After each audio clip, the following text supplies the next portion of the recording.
7월 14일 월요일 하나님 말씀 디모데전서 5장 1절부터 16절입니다. 함께 교독하겠습니다. 늙은이를 꾸짖지 말고 권하되 아버지에게 하듯하며 젊은이에게는 형제에게 하듯하고 늙은 여자에게는 어머니에게 하듯하며 젊은 여자에게는 온전히 깨끗함으로 자매에게 하듯하라. 참 과부인 과부를 존대하라. 만일 어떤 과부에게 자녀나 손자들이 있거든 그들로 먼저 자기 집에서 효를 행하여 부모에게 보답하기를 배우게 하라. 이것이 하나님 앞에 받으실 만한 것이니라. 참 과부로서 외로운 자는 하나님께 소망을 두어 주야로 항상 간구와 기도를 하거니와 향락을 좋아하는 자는 살았으나 죽었느니라. 내가 또한 이것을 명하여 그들로 책망받을 것이 없게 하라. 누구든지 자기 친족, 특히 자기 가족을 돌보지 아니하면 믿음을 배반한 자요 불신자보다 더 악한 자니라. 과부로 명부에 올릴 자는 나이가 60이 덜 되지 아니하고 한 남편의 아내였던 자로 선한 행실의 증거가 있어 혹은 자녀를 양육하며 혹은 나그네를 대접하며 혹은 성도들의 발을 씻으며 혹은 환난당한 자를 구제하며 혹은 모든 선한 일을 행한 자라야 할 것이요 젊은 과부는 올리지 말지니 이는 정욕으로 그리스도를 배반할 때 시집 가고자 함이니 처음 믿음을 저버렸으므로 정죄를 받느니라. 또 그들은 게으름을 익혀 집집으로 돌아다니고 게으를 뿐 아니라 쓸데없는 말을 하며 일을 만들며 마땅히 아니할 말을 하나니 그러므로 젊은이는 시집 가서 아이를 낳고 집을 다스리고 대적에게 비방할 기회를 조금도 주지 말기를 원하노라. 이미 사탄에게 돌아간 자들도 있더라. 만일 믿는 여자에게 과부 친적이 있거든 자기가 도와주고 교회가 짐지지 않게 하라. 이는 참 과부를 도와주게 하려 함이라. 아멘. 이것은 하나님의 말씀입니다.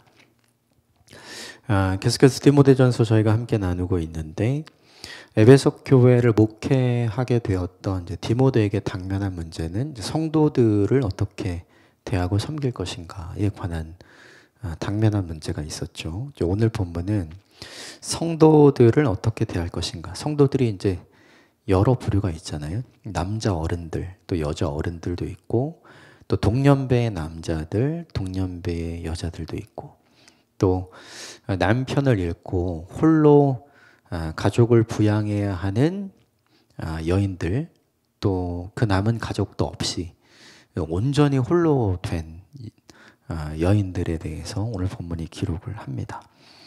전체적인 내용을 한번 쭉 살펴보고요.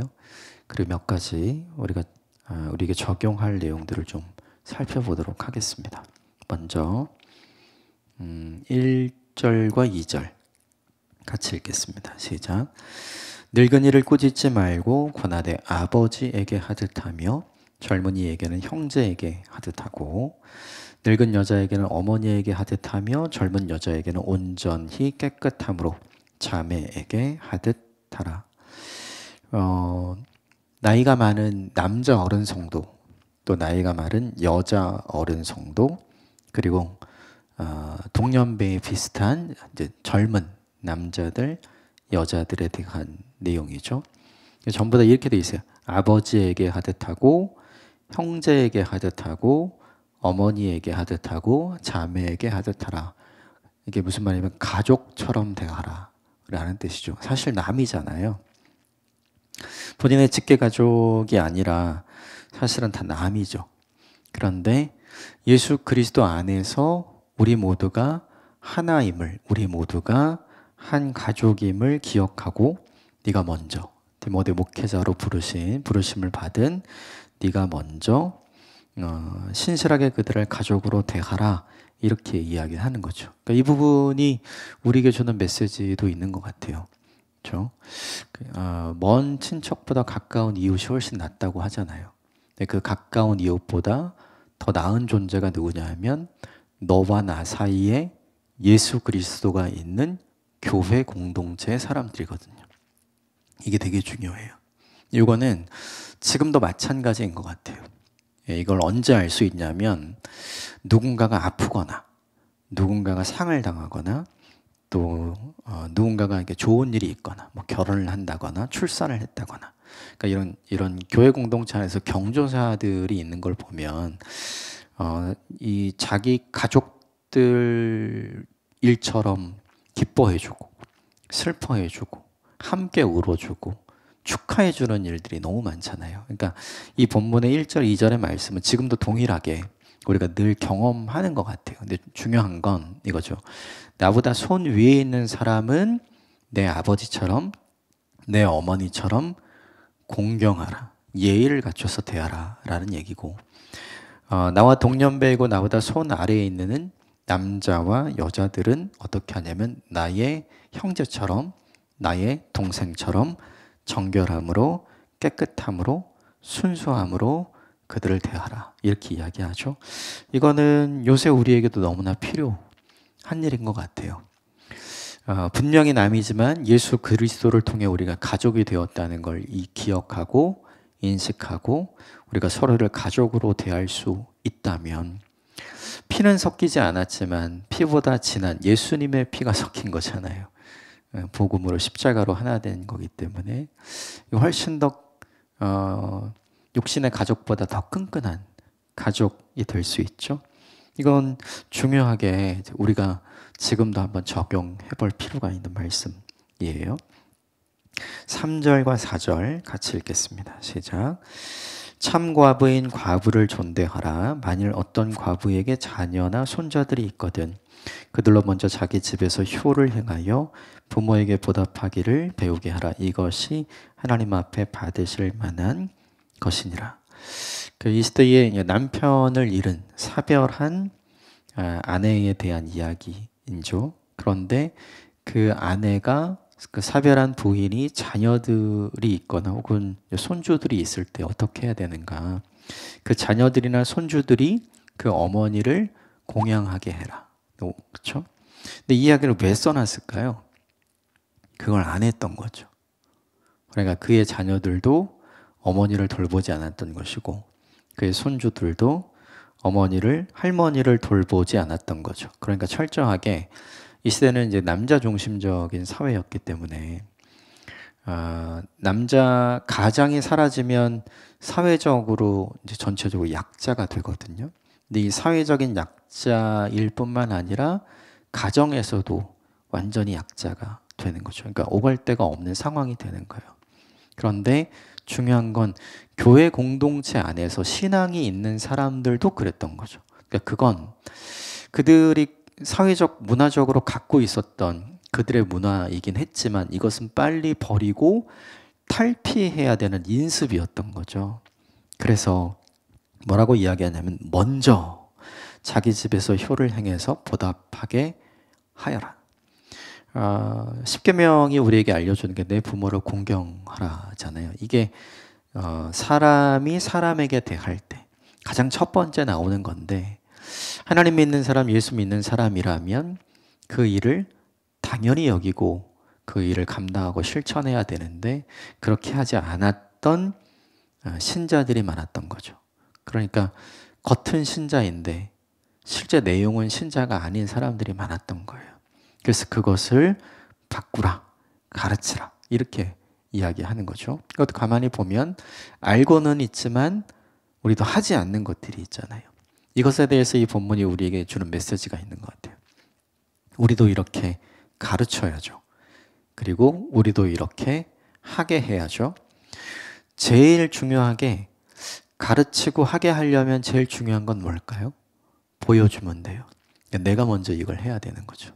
그러니까 이 본문 속에 자녀들이 먼저 그 일을 하는 걸 보면 손자들, 손주들이 어떻게 하겠어요? 자연스럽게 그 일을 하겠죠. 우린 모두 다 가르친 것이 남는다고 생각을 해요. 근데 그렇지 않습니다. 삶으로 보여주고 가르친 것이 남는 거죠.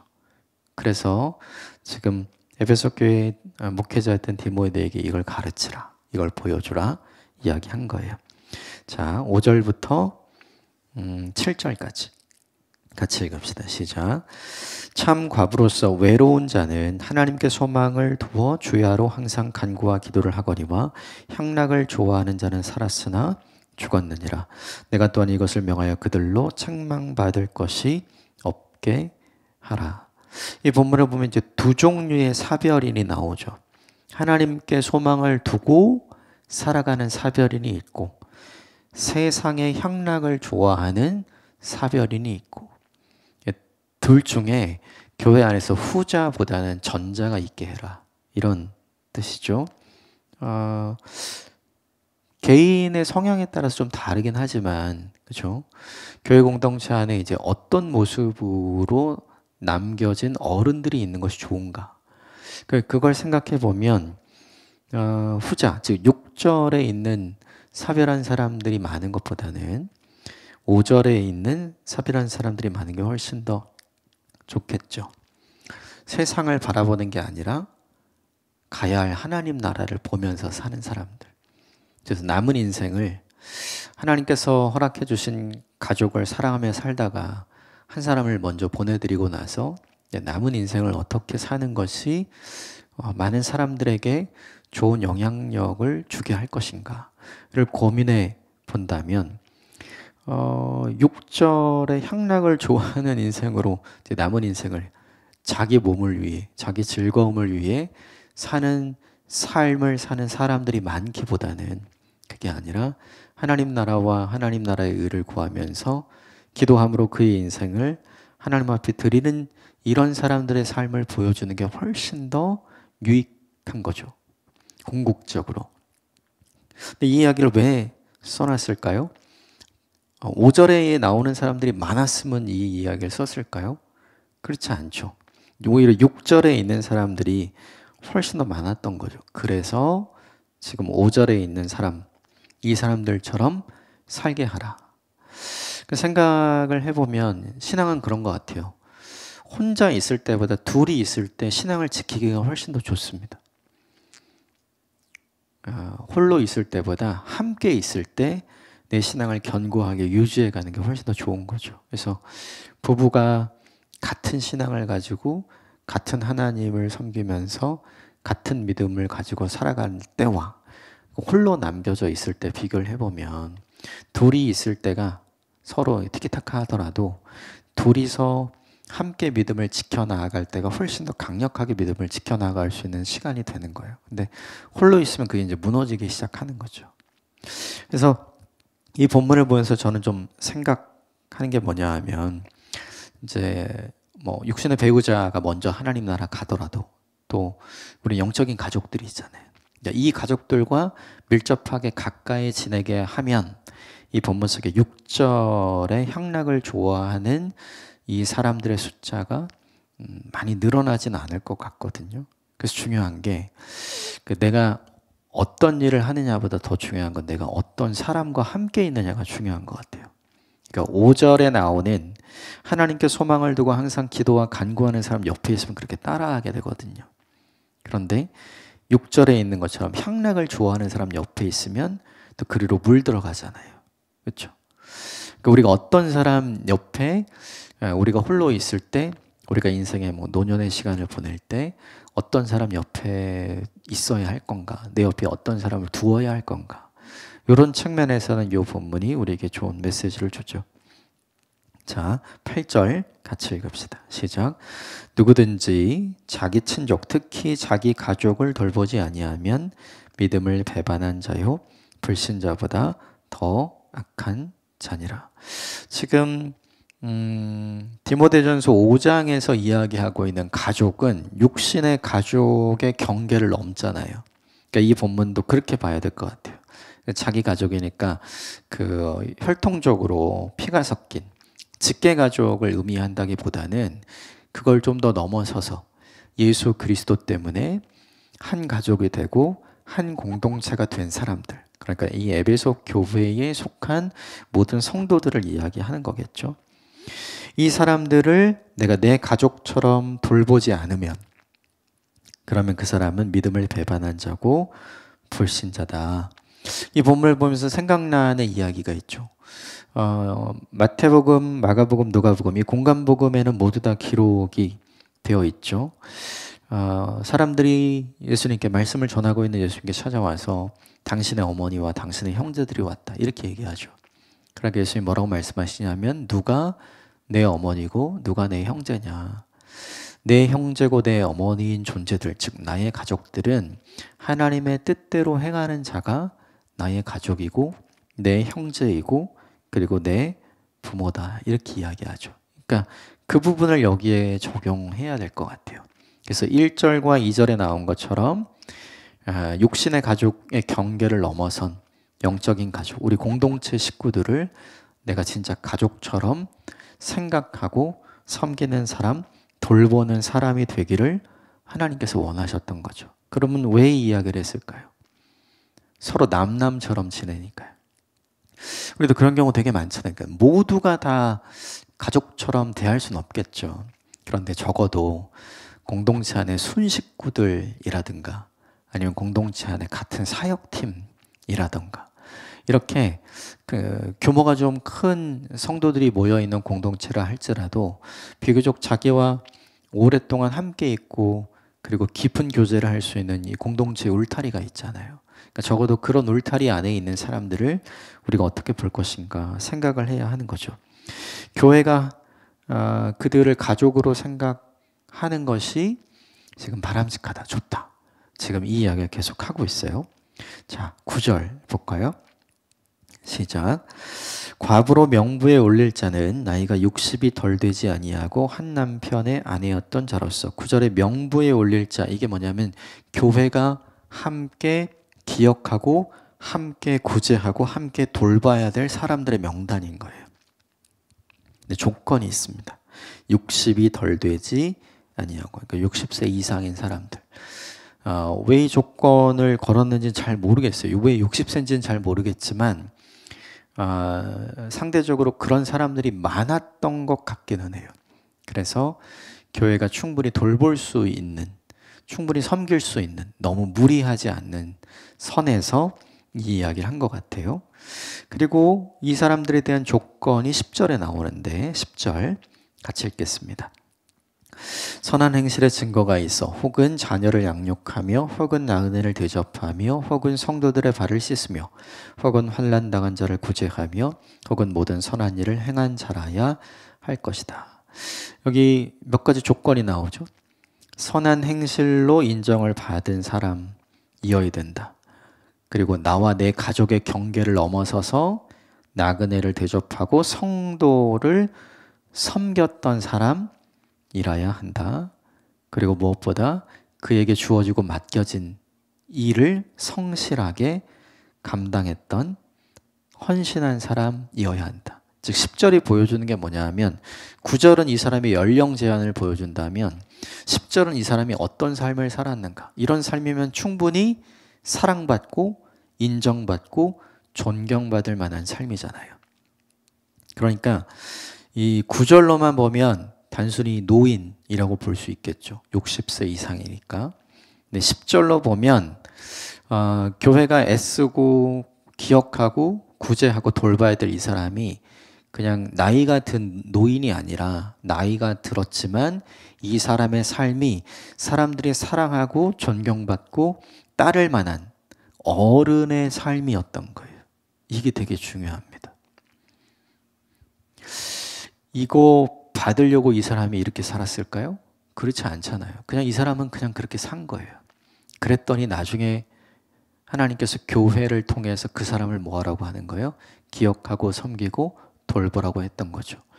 그거 생각하면서 남 도왔던 거 아니고 그거 생각하면서 구제했던 것도 아니고 그거 생각하면서 선하게 살았던 것도 아니에요. 그냥 하나님께서 본인에게 맡겨주신 모든 상황에서 성실로 신실로 믿음으로 응답하는 성숙한 성도의 삶을 산 거죠. 그러니까 하나님께서 사람들로 하여금 그걸 기억하고 그걸 섬기게 만들어 주시는 거죠. 이게 되게 중요해요. 시간이 들어가면서 그냥 나이만 들어가는 노인이 있고요. 시간이 지나면 지날수록 노인이 되어가지만 그의 삶의 모습을 통해서 저분은 진짜 어르신이구나. 이걸 보여주는 사람이 있는 거죠. 그렇다면 오늘 하나님께서는 뭘 원하시는 걸까? 후자죠. 즉 나이만 들어가는 사람이 아니라 나이가 들어가면서 나이의 값을 하는 사람. 신앙의 연차가 늘어나면서 신앙의 값을 하는 사람. 그 사람이 생기기를 원하시는 거예요. 이건 오늘 우리에게 좀 적용해 볼 필요가 있는 것 같아요. 내가 점점 시간이 지나고 나이가 먹어가면서 내 신앙의 값과 나이 값을 하고 있는가? 나는 그냥 늙어가는가? 아니면 점점 어른이 되어가는가? 성장, 성숙 둘 다 중요한데 이 부분은 성숙에 관한 거겠죠. 하나님께서 우리에게 성숙하기를 원하시니까 이건 곰곰이 생각해보고 나 자신에게 적용해볼 필요가 있는 것 같아요. 또 하나는 상대적으로 이제 젊은데 사별한 사람들도 많았던 것 같아요. 이런 사람들은 따로 구제 명부에 올리지 마라 이렇게 이야기를 하면서 몇 가지 이야기를 해요. 11절부터 우리 13절까지만 같이 읽읍시다. 시작. 젊은 과부는 올리지 말지니 이는 정욕으로 그리스도를 배반한 때 시집 가고자 함이니 처음 믿음을 저버렸으므로 정죄를 받느니라. 또 그들은 게으름을 익혀 집집으로 돌아다니고 게으를 뿐만 아니라 쓸데없는 말을 하며 일을 만들며 마땅히 아니할 말을 하나니. 그 처음 믿음을 저버렸도다. 젊어서 남편 잃고 사별을 했다가 또 재혼할 수 있죠. 근데 이제 이 본문이 이야기하는 11절, 12절은 처음 믿음을 저버렸다. 이게 그러니까 이미 내가 재혼하지 않고 그냥 살아가기로 서약한 사람을 의미하는 거예요. 인간적으로 재혼하는 걸 금지하는 게 아니라 자신이 서약했던 것을 깨는 사람들을 이야기하는 거죠. 깨는 이유는 11절에 나오는 것처럼 정욕에 이끌려서. 그렇죠? 또 하나 이런 사람들의 특징이 있다고 13절이 이야기하는데 게으르다. 근데 단순히 게으름이 문제가 아니라 이 게으름으로 집집으로 돌아다닌다. 그러니까 이 민폐녀가 됐다는 뜻이에요. 이 집 가서 신세지고 저 집 가서 신세지고. 그러니까 사람들의 배피는 호의 있잖아요. 그거를 이용해 먹는 사람이 됐다는 거죠. 그리고 더 중요한 건 이들이 그 호의를 받으면서 13절에 보면 쓸데없는 말을 많이 한다. 그래서 일을 만들고 분쟁과 갈등과 분란을 일으키는 사람이라는 거죠. 이런 사람들은 도와주지 말아라. 이렇게 이야기를 해요. 그래서 성경이 분명히 정확한 것 같아요. 대부분 문제들이 어디서 일어나는지. 이런 것 때문에 교회가 큰 분쟁과 어려움 속에 빠지게 되는데 아예 그런 사람들은 이게 지금 돌봄에서 제외시키라 라는 거잖아요. 이유가 분명하죠. 그럼 왜 나는 안 도와줍니까? 라고 이야기했을 때 오늘 본문에 적혀져 있는 이 세 가지 이유를 분명히 들겠죠. 그러면 그가 바뀌거나 아니면 그가 떠나거나 둘 중에 하나가 되겠죠. 결국 이런 사람들을 어떻게 하라고 이야기하는가? 14절에 보면 그러므로 젊은이는 시집가서 아이를 낳고 집을 다스리고 대적에게 비방할 기회를 조금 더 주지 말기를 원하노라. 여기 젊은이는 아까 11절부터 13절까지에 나온 젊은 과부를 얘기하는 거예요. 그러니까 쉽게 함부로 감정적으로 서약하지 말고 할 수 있으면 빨리 재혼을 해라. 그리고 한 가정의 아내로 또 그 가정의 파수꾼으로 비방의 빌미를 주지 말고 살아라. 그렇게 하게 가르쳐라. 지금 이 이야기를 하죠. 오늘 본문 전체를 보면 이제 각 몇 가지 부분 살펴보면서 몇 가지 부분마다 우리가 적용할 수 있는 것들을 좀 나눴는데 저는 오늘 이 본문을 보면서 제일 적용하고 싶은 게 10절이에요. 시간이 지나면 지날수록 우리는 성숙해 가고 있는가? 우리는 나이 값을 하고 있는가? 신앙의 값을 하고 있는가? 우리는 어른이 되어가고 있는가? 오늘 이것을 한번 곰곰이 생각하고 적용하는 날이 됐으면 좋겠습니다. 함께 기도하겠습니다.